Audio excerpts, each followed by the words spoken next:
Public exam schools are unavoidably a cross between the exclusive and the inclusive, especially at the oldest example in the country, Boston Latin. Anyone should have a chance to get in, but it usually works out that some have a better chance than others. That's why there's a passionate debate about how to make the process more fair without compromising quality. Among those with some ideas is our guest, the executive director of the Pioneer Institute, Jim Stergios. Thank you very much for being with us, Jim. Thank you for having me. Jim, it seems the most important part of what you've been thinking about is what happens before students even take the admissions exam. Yeah. No, I think this is, look, the issue that we have before us is one where Boston does not perform well, not the level we would like them to. But when we take a look at the overall enrollment of African American Hispanic students into the exam schools, they do quite well at the John D. O'Brien School of Mathematics and Science. They do not as well at the Boston Latin Academy, but it's about 21% for African Americans versus maybe 31% of the population in Boston. And then we do far more poorly in the Boston Latin School. It's about 7.5%, 8% of the students who are African American. The same thing holds true for Hispanic students. And one of the big questions, and something I wrote recently made this case. It used a metaphor. It said that if you think about the exam schools as sort of the river of life that take you out into the world, into elite colleges and into careers, many people are looking at the issue of the Boston Latin School, where most of the focus is in this debate, as sort of the confluence between the tributaries, that is the elementary and secondary schools, into that river of life. And they're blaming that confluence, that is where the tributary meets the river, that is where the middle school essentially meets the exam school. And they're saying that's where the problem is. But if you look at the broader question, that is the Boston public schools and how they're preparing kids in elementary and middle schools, there are 24 schools that are in the bottom 10% of the state that are serving majority minority populations. And they're not preparing kids for that rigorous program. And that is, for me, where the real rubber meets the road.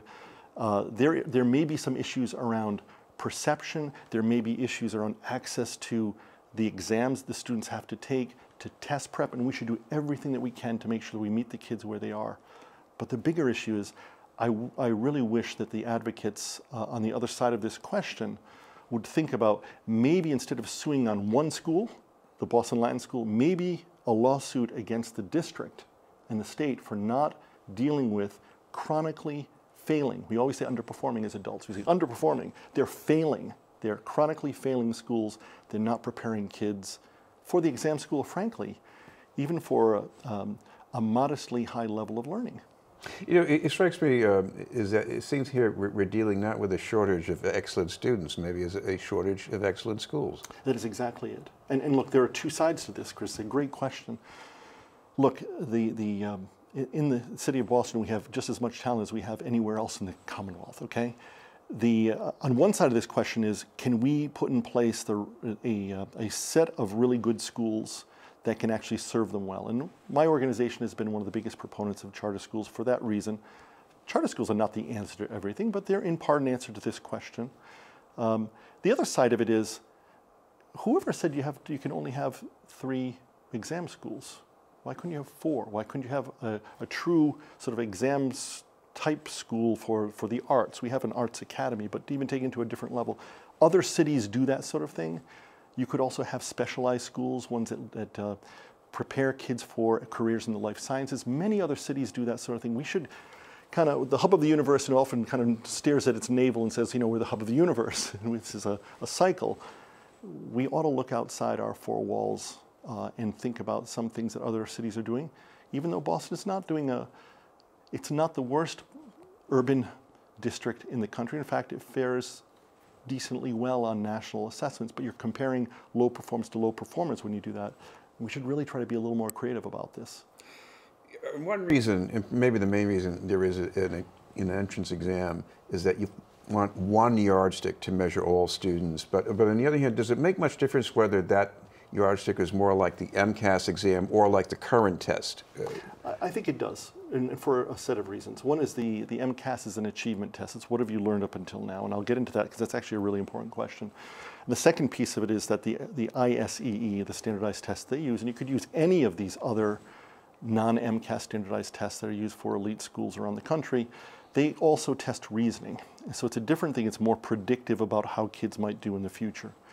Now, if you use the MCAS, even setting aside the reasoning portion of that test, one of the problems with the MCAS in Boston in particular is that our curriculum is aiming far too low, and it's incoherent, especially as regards mathematics, history, and other topics. What I mean by that is, let's go back to a Boston Globe article that came out, I think something on the order of 6 months ago. It blew everyone's minds. The valedictorians who come out of our high schools in the Boston public schools are not faring nearly as well in college or thereafter. And in part that's because the MCAS, even if you do fairly well on the MCAS in Boston, you're not getting the preparation, the rigor that will allow you to do well at a high-performing college. That is also true for the rigors of an exam school. Now, we could have a philosophical debate as to whether there should be exam schools. But if we have an exam school, the function of which is to make sure the city of Boston's kids get a really good crack at elite institutions of higher education, well, if that's a laudable goal, we should have them. If we want to say, let's get rid of that, what we are basically saying is we're saying to kids in Boston, many, many fewer of you are going to go to the Harvards, the MITs, the Stanfords, and all the rest. And I think that's probably a bad move in my mind. This is BNN News. We're talking with Jim Stergios from the Pioneer Institute. Jim, what I've read, even about schools in New York City, about the students who manage to get into those exam schools, one thing that goes on with a lot of them is they start preparation when maybe they're 4 or 5 years old. I mean, what should we be doing in Boston? No, I agree with that. Look, I think that Mayor Walsh's administration has been more forward-thinking than most cities in the sense that they have already, think of it this way, there are about 1,000 slots every year for acceptance at the 3 exam schools, okay? They provide now 750 free of charge test preparation courses for kids. 350 of those 750 are set aside for Hispanics and African Americans. That's forward thinking. They've changed the date of the test to make sure that we're not holding them only on 6 Saturdays when it may be hard for a mom who's working 2 jobs to get there, right? So now they're holding the test at the school of the child on a school day. It's much easier for them to take that test. And those are some of the concerns we have. But I personally believe that we should start a little bit earlier. I think when you start when you're 4 and 5, that might be a little over the top. But you see kids who are doing really well, who are in the 4th grade in reading and mathematics and have pretty good reasoning, and you say you could really benefit from a 3-year, not test prep, but support system that allows you to flourish beyond what other kids are doing because the schools are aiming too low. It's a Band-Aid. If I had my way, all kids would have a highly rigorous curriculum from the get-go. And I think we often undersell our kids' talent. We think, oh, kids of that color can't do this. Kids of this economic stratum can't do that. I think if you can excite kids all the time, every day, they can do a lot more than we think.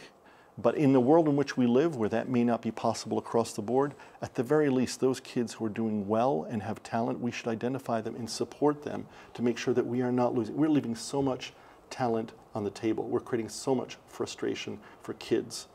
John Silber, who never gets quoted, we're at Boston University, I will quote him, said, the biggest crime against kids in the educational system is boredom. I'm a firm believer that is true. I guess another thing here is, as you might have noticed, that there are seemingly disincentives for a lot of students of color to go to these exam schools. It has nothing to do with their academic capacities. No, absolutely true. And if one picks out just one group, the Metco students, these are students who take part in a program that has 3,500 students that send kids to, I think it's 37 receiving districts, mainly suburban schools like the Brookline, Newton, Wellesley, Lincoln schools, etc. They very often do not want to apply to the exam schools because if they apply to an exam school and they get in and they choose to go to that exam school, let's say they get into Boston Latin and they say, wow, this really is not a fit. I don't have the friendships I had before. I don't have this. I don't have that. They're no longer allowed to go back to their school that they were in, and they're going to likely be in a much lower performing middle or high school. That's a risk that most parents don't want to take. But that actually diminishes the number of kids who are of color who would be in the Boston Latin School. So that's just one group that are dissuaded from it. But I would also say there's some, if you look at the data, the willingness of top scoring minorities who choose Boston Latin School is lower than you might think. It's much lower than white students and much, much lower than Asian students. And that says something about a reputation, and I think there's some work that the Boston Latin School has to do. And I think they're trying to undertake it through their alumni association, but they have to do that work of saying you are welcome and showing you are welcome. And that may actually require some additional work on their part, I personally believe, to make sure there are summer programs that get students of color early on, 4th grade, 5th grade, 6th grade, into programs on campus. So it becomes, hey, I can do this. I've been there. I know what it looks like. It doesn't feel weird to me. There's some walls that have to be broken down there, I think. I went to the school, and one of the things I learned from poring over a couple of yearbooks, and this is going back to the 1960s, was that even then, the playing field didn't seem to be very level. There were certain standout feeder schools, Holy Name, Solomon, Lewenberg. And it looks as if, you know, there's more going on here than just academics and preparation. I mean, there's a whole, you know, the income differences. Isn't that something that's going to be tough to deal with? It'll be absolutely tough to deal with. I guess what I'd say to folks on every side of this issue, just people who are interested in making sure we have an equitable, fair system that serves kids well and serves this idea of meritocracy, but in an honest way. One of the big things that we have to face with this issue is that we do have 2 court cases from the 1990s that make race-based preferences. People could argue and say they want that, but it's not going to happen in the courts given precedent. I don't think. I'm not a lawyer, but I've talked to a whole bunch of lawyers on this. So you wouldn't want to just set up hopes for people that they will get into the school because you're arguing that you're going to win a case. I think you want to do something that's practical, on the ground, doable in 2 or 3 years so you show progress.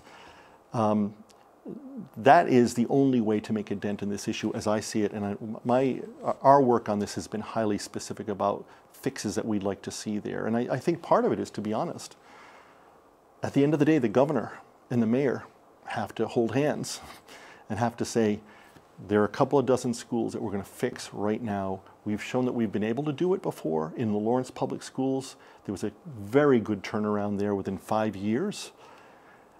There's a lot to do in the Boston Public School systems that would allow that. But let me just share just 3 quick things, if I might. The Boston Public Schools spend about $22,000, $23,000 per student.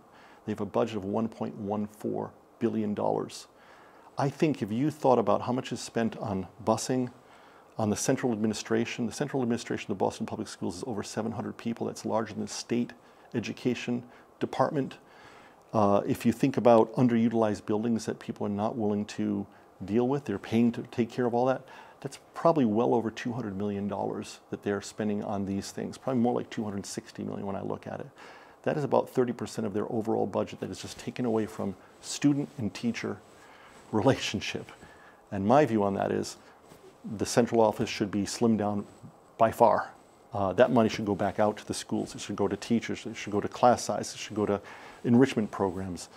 We have to get serious about this sometime soon. I think that's going to take, I think a lot of pressure should be put on the governor. I think a lot of pressure should be put on the mayor to do something now. Thank you very much for being with us. Thank you. Jim Stergios from the Pioneer Institute.